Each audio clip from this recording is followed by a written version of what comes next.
મહીસાગર જિલ્લામાં વરસાદ બાદ કોતરોમાં પાણીનો પ્રવાહ હવે વધ્યો છે। કોતરોમાં પાણી વહેતા કેટલાક સ્થળો પર પાણી ભરાયેલા જોવા મળ્યા। લુણાવાડા તાલુકાના સુવા ગામનો મુખ્ય માર્ગ પાણીમાં ગરકાવ। કોતર અને તળાવના પાણી રોડ પર ફરી વળ્યા। નાયક ફળિયાના 25 જેટલા લોકોને સુરક્ષિત સ્થળ પર ખસેડવામાં આવ્યા। સ્થાનિક ગ્રામજનોએ પશુઓને પણ સુરક્ષિત સ્થળ પર ખસેડ્યા। સુવા ગામના 4 થી 5 ઘરોમાં વરસાદી પાણી ભરાયેલા છે। નદીમાં પૂર હોય તેમ રોડ પરથી પાણીનો ધસમસતો પ્રવાહ। હાલ વિસ્તારમાં વરસાદ બંધ છે, છતાં પણ પાણીનો પ્રવાહ એટલો જ યથાવત છે।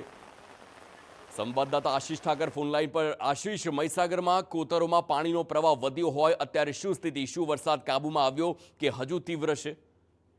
જિલ્લામાં હાલ તો વરસાદે વિરામ લીધો છે, પરંતુ વહેલી સવારે કલાક બે કલાક વરસાદ જે વરસ્યો તેમાં ખાસ કરીને લુણાવાડા અને ગોધર તાલુકામાં વધારે વરસાદ થયો હતો, જેના પગલે કોતરો અને તળાવોમાં પાણી ઉભરાયા હતા અને લુણાવાડા તાલુકાના સુવા ગામના મુખ્ય માર્ગ પર પાણી ફરી વળ્યા હતા।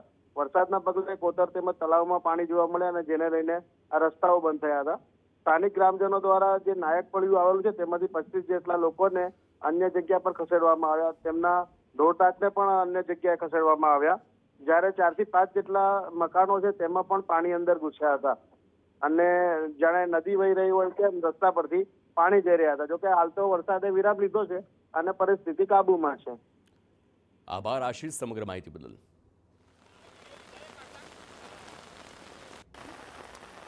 તો મહીસાગરમાં કોતરોમાંથી પાણી વહેતા હોય તેવી સ્થિતિના દ્રશ્યો સામે આવ્યા, પરંતુ મારા સંવાદદાતા અત્યારે લેટેસ્ટ અપડેટ આપી કે વરસાદે કાબુ લીધો છે। અત્યારે વરસાદ કાબુમાં છે અને તેને લઈને જ હવે આ કોતરોમાંથી પાણી ક્યારે ઉતરે છે તેની પર સૌ કોઈની નજર રહેશે। પરંતુ જે દ્રશ્યો સામે આવ્યા કે જ્યાં રોડ રસ્તા હોય છે તે રોડ રસ્તા પર જ હવે પાણી વહેતા હોય કે જ્યારે નદીઓના ઝરણા વહેતા હોય તેવી સ્થિતિ છે।